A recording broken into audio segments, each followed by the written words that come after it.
What do Olympic athletes, world leaders, and elite military forces all have in common?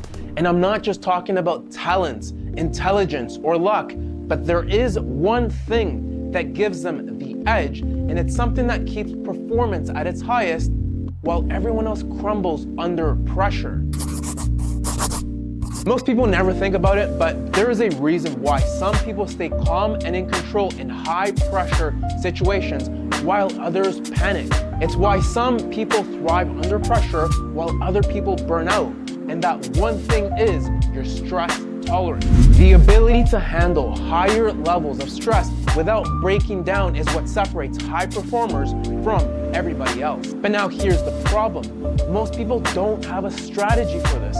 So they either A, push through it thinking that stress will just go away, and this trap is what I call the overload trap because it leads to burnout, or option 2, they try to avoid stress completely, which is impossible, so this avoidance trap leads to missed opportunities.